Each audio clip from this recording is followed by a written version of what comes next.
O Ideias da Aldeia está de volta. Hoje eu estou conversando com o cardiologista Sérgio Timmermann.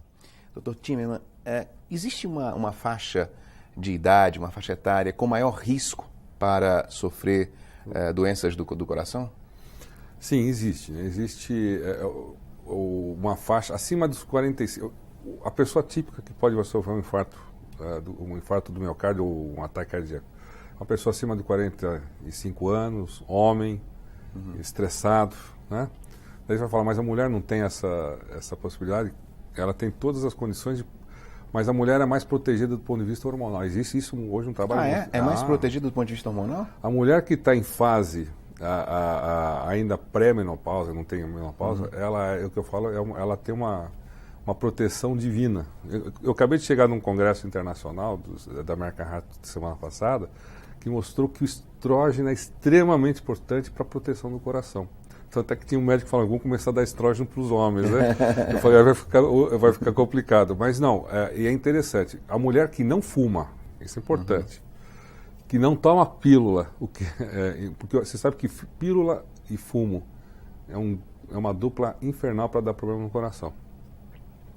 Abaixo dos 40, antes da sua menopausa, ela é muito mais protegida, é quase 10 vezes mais protegida do que o homem.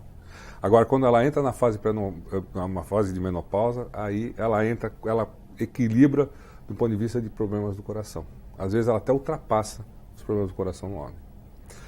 Mas o típico é a pessoa acima dos 45 anos de idade, sexo masculino, está em plena atividade, esse é o grande problema, ele está em plena atividade, está estressado, sedentário, é fumante, tem problemas se tem um problema de antecedente familiar, é importantíssimo que ele avalie isso. Acima dos 40 anos, veja como está seu colesterol, veja a sua pressão, veja se você tem diabetes ou não. Não digo nem só se você tem diabetes, hoje existe um termo que a gente chama intolerância à glicose. Às vezes você não tem o diabetes, mas o teu problema de açúcar já pode ser um problema no seu futuro. Então eu falo, essas pessoas procurem um serviço médico, façam uma avaliação, que temos hoje inclusive maneiras de fazermos uma proteção maior em relação a isso. Mas a idade clássica é acima dos 45 anos, sexo masculino.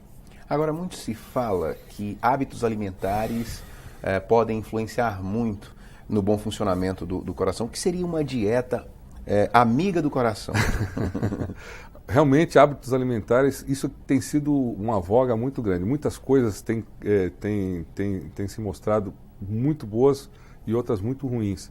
Tem trabalhos mostrando que você não precisa ter o colesterol alto. Basta você fazer uma alimentação rica em gorduras que você já está num fator de risco. É muito interessante isso. Os vilões do passado, alguns vilões do passado não são tão vilões hoje. Vilões assim, né? Mas a gente sabe que a carne vermelha, rica em gordura, ela é um vilão, né? Hoje já se vê que a carne a carne de porco, ela não é tão vilão como antigamente, do ponto de vista cardiovascular, nem a carne branca. O que é uma boa dieta? Aquela dieta... Você sabe que a dieta do brasileiro não é uma dieta... Os nutricionistas consideram uma dieta muito equilibrada do ponto de vista cardiovascular. Tem um bom carboidrato. A dieta tradicional, né? Porque agora também está mudando. É verdade. Agora, o arroz com feijão, né? E aquele bifinho que geralmente não é muito gordo, é uma dieta que não traz maiores malefícios. Agora nós sabemos hoje existem algumas dicas de que realmente a gente consegue melhorar a qualidade de vida em relação a isso. Você ingerir carboidratos mais complexos. O que é um carboidrato mais complexo? São essas famosas carboidratos com fibras, né? É o arroz integral, a aveia, os farelos. A soja é um grande alimento para o coração. Alguns trabalhos mostram que o chocolate amargo, ele aumenta o colesterol bom, ou seja, ele é muito bom para o coração. Existe um trabalho no Instituto do Coração sendo desenvolvido mostrando que o café não é tão ruim como se pensa para o coração. O vinho tinto, a moda agora é o vinho tinto. Eu ia deixar ele para o final, mas o vinho tinto, existe um paradoxo na França, que a gente fala que o francês ele come mal, mas ele morre menos do coração que os outros. E o pessoal realmente percebeu, mas não é para a gente ficar falando, agora eu vou começar a tomar vinho pro resto. Claro. Percebeu que o vinho, ele tem alguns... Em doses moderadas, claro. Na realidade seria um cálice, um copo de vinho por dia. Esse copo de vinho, ele tem fatores que ele faz com que o sangue seja afinado, ele diminui essa inflamação nas artérias e melhora o colesterol bom. Isso é uma realidade. Isso vinho tinto, né? Vinho tinto. E tem alguns vinhos tintos de algumas regiões que são melhores do que outros. Aqueles vinhos que têm um melhor tanino do que o outro são vinhos mais ricos e mais saudáveis. Mas veja bem, nós não estamos fazendo a apologia do vinho. A gente tem que tomar cuidado. Claro. O diabético não pode ficar tomando vinho. A pessoa que tem aumento de triglicérides, geralmente vai aumentar mais o seu triglicérides por causa do vinho. Mas as pessoas que não têm nada disso, o médico avalia, ele vai ver, coloca na balança, muitas vezes o vinho é extremamente importante. Então hoje em dia, muitas vezes eu chego com o meu paciente, se ele não tem nenhuma contraindicação, uma das prescrições que eu faço para ele, se ele não está gordinho, se ele não tem problema, ele não é diabético, ele vai tomar o seu vinho, vai comer uma barra de chocolate amargo e você sabe que eu sei que é muito rico aqui no Acre e se mostrou extremamente benéfico, é a castanha do Pará. A castanha. Né? A castanha, ela é rica em óleos que são extremamente benéficos para o coração. Olha que interessante. Interessante. Agora, falando em vilões para o coração, quais são os maiores fatores de risco, realmente? Olha, tem muitos vilões. O pessoal falava muito da carne vermelha. Como eu te falei, a carne vermelha gorda.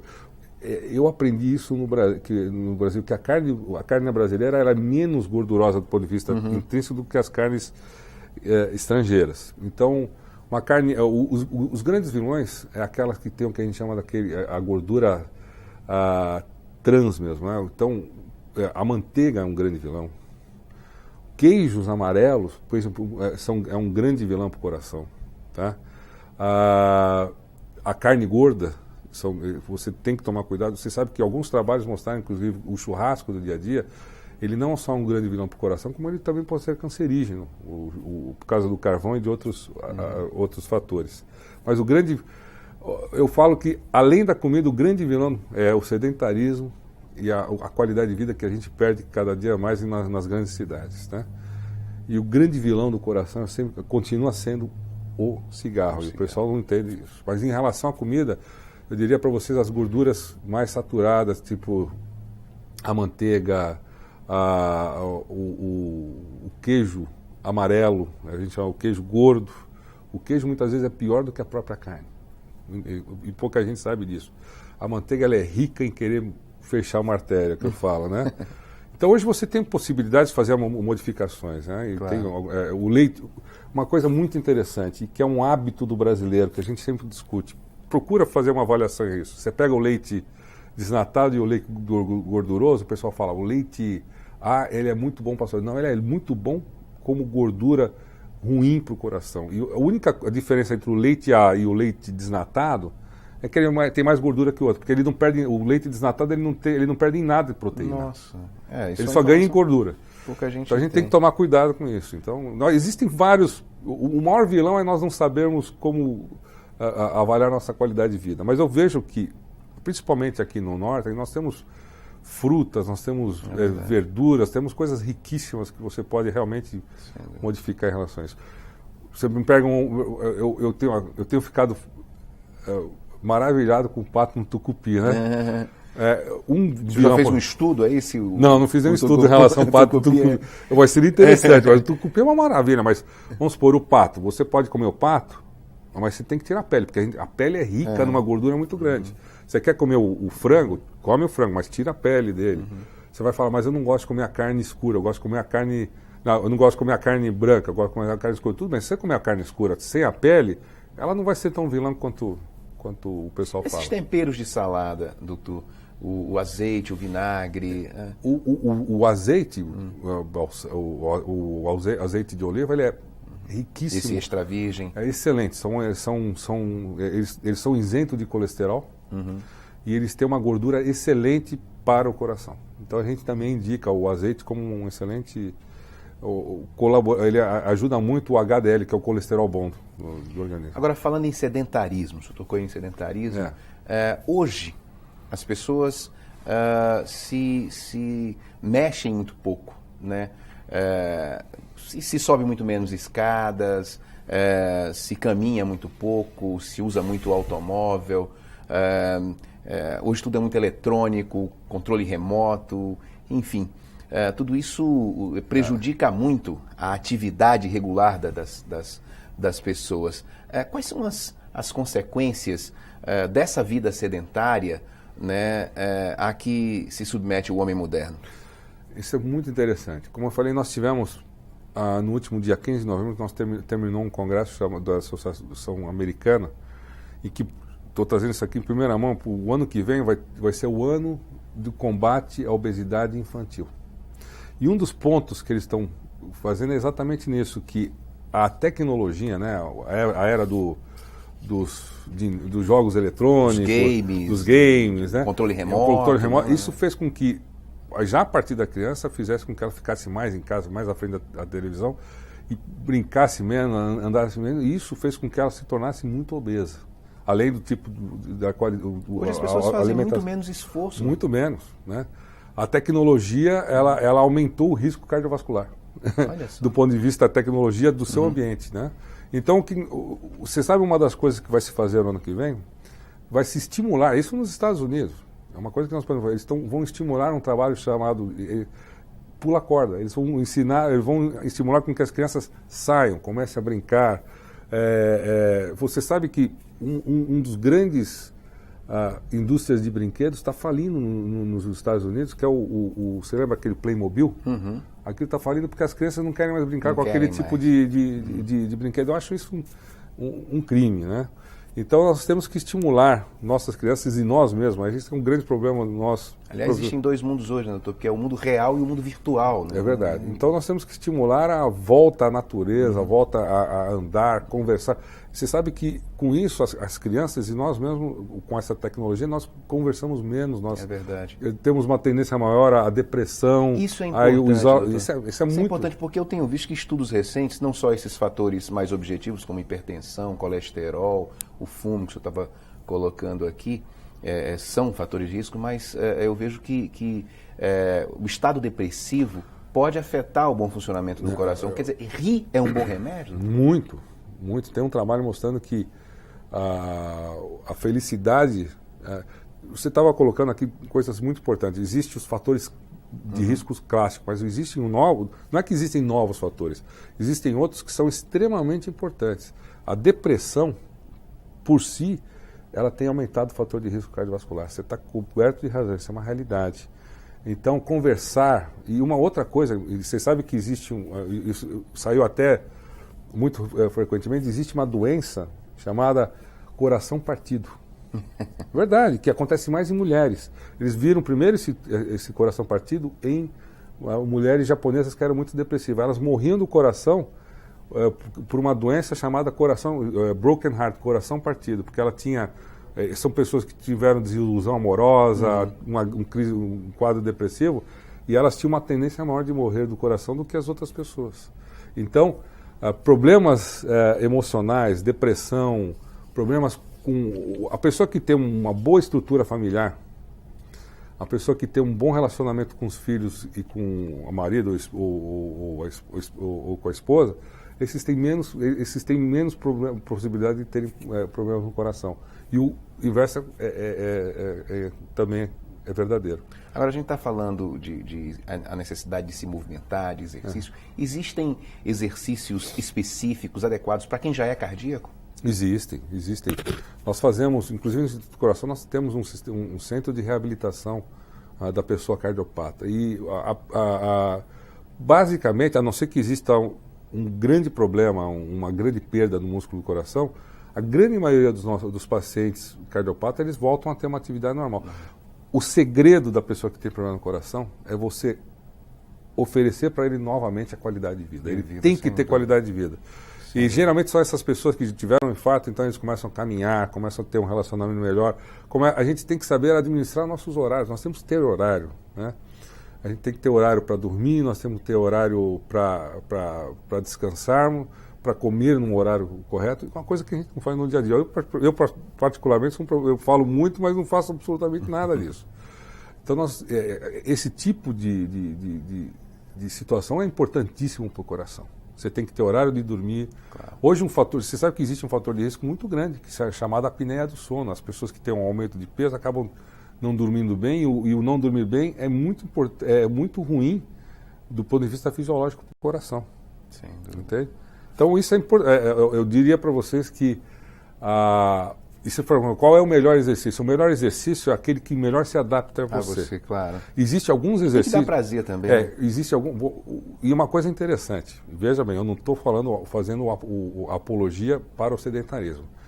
Às vezes é melhor o sedentarismo, não estou falando que ele é bom, do que o exercício irregular. Sem dúvida. O exercício irregular é extremamente maléfico. Tá? Então, o que é o exercício irregular? É aquele que vai fazer o exercício no final de semana, vai jogar futebol. Final de semana. Isso é um perigo, né? Vai tomar o chopinho com exercício. Aí, isso uma dose certa para você ter um infarto. Agora, não, você fazer uma caminhada, 30 a 40 minutos por dia, e as pessoas falam, não, doutor, eu caminho, vou até o meu escritório, não, caminhada de lazer, você andar 30 minutos, ou então, aqui num estado quente, vai para uma piscina...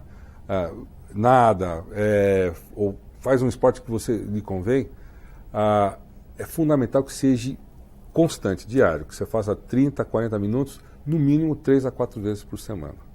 Doutor Timerman, voltando aqui à história da parceria entre o INCOR e o governo do Estado, essa parceria envolve também doação de equipamentos? Eu sei que o senhor hoje está trazendo aí alguns equipamentos importantes. Veja, o senador Tiovina teve uma participação importante na costura dessa parceria, né? Eu não diria que teve importante, foi fundamental. Eu volto a falar, e aqui não tenho nenhuma razão política que eu estou colocando, eu acho que vocês devem se orgulhar dos políticos que vocês têm. O Tião tem realmente feito um trabalho muito importante para trazer essas parcerias importantes, não só com o Instituto do Coração, eu sei que ele tem uma parceria com o INTO e parece que está tendo uma parceria com o Instituto do Câncer. O INCOR ele tem 52% da pesquisa em cardiologia da América Latina sai do INCOR. Então, a grande maioria das indústrias de equipamentos, as indústrias que fazem a saúde, indústrias que fazem tomografia, teste de esforço, elas procuram o Instituto do Coração para testar, para ver se... Porque acaba sendo um showroom para eles. E o que nós vamos fazer? Estamos querendo fazer com que eles tragam esse mesmo tipo de benefício, muitas vezes, para o Instituto do Coração, que aconteça aqui no estado do Acre. Então, nós vamos fazer com que, estimular com que, se não for totalmente doado, que venha praticamente doado, equipamentos que possam vir a custar 4, 5 milhões de reais, que eles venham aí por 1 milhão de reais, 1 milhão de reais, que já é uma diferença absurda. Grande. Eu estou trazendo um equipamento doado pelo Instituto do Coração. Para doação, isso. É um aparelho que hoje deve estar em torno de 24 a 28 mil dólares, é um cardiodesfibrilador. É um equipamento que você coloca numa unidade de terapia intensiva, ele monitora os sinais vitais do coração, ou seja, ele monitora a frequência cardíaca, a pressão, o pulso, e se a pessoa tiver uma parada cardíaca, você pode chocá-lo, né? Você pode chocar ele de uma maneira em que você choque, ou ele pode fazer o choque dele automaticamente, né? E, ao mesmo tempo, isso é até um pedido do senador Timerman, eu trouxe também um aparelho de eletrocardiógrafo para a cidade de Plácido de Castro, para o prefeito de Plácido de Castro. Então, naquilo que nós pudermos ajudar do ponto de vista de doação e de benefício do ponto de vista tecnológico, nós vamos fazer o possível para que isso ocorra. Mas eu diria que a parceria vai ajudar a fazer com que essas indústrias se vejam também uma cidade da importância, como o estado da importância do Acre, para que a gente possa trazer a tecnologia de benefício, né? Eu diria para vocês que a tecnologia é importante, mas ela eu acho que a última parte dessa nossa parceria. Uma parceria mais importante aqui é a educação da população, do profissional de saúde, e trazermos uma filosofia de trabalho. A filosofia de trabalho do Instituto, eu me orgulho muito, eu não tenho tantos anos de Instituto do Coração, eu tenho 8 anos de Instituto do Coração. Antes eu trabalhava numa outra instituição, eu fui convidado para o Instituto do Coração. E o que que eu gosto muito do Instituto do Coração é que, se lá nós não trabalharmos a parte científica, nós não conseguimos nos manter como profissionais. Eu acho isso muito bom, porque eu tenho que me atualizar cientificamente. E eu quero que isso aconteça no Estado, que as pessoas, os médicos, os profissionais de saúde aqui se interessem em se atualizar. Hoje a medicina é uma coisa muito complicada. Teve um trabalho muito interessante que mostrou que há 15 anos atrás, uma informação que você tinha num dia, você conseguia manter ela por 6 meses. Hoje, uma informação que você adquire, você consegue manter ela no máximo 30 a 45 dias. E daqui a 20 anos, o que você soube hoje de manhã, amanhã pode não ser a realidade. Então nós temos que estar atualizados, nós temos que fazer uma educação continuada para os nossos profissionais de saúde e nós temos que nos atualizar. O médico que não se atualiza, ele não é um bom médico. É verdade. Doutor Timmerman, eu queria muito agradecer a sua participação aqui no Ideias da Aldeia. Eu que agradeço. Para mim, a hora que vocês precisarem, sempre estaremos à disposição aqui. Obrigado mais uma vez, doutor. Obrigado. Bom, o Ideias da Aldeia de hoje, então, fica por aqui. A você em uma das 22 cidades do Acre que nos acompanhou até agora, obrigado pela companhia e até a próxima.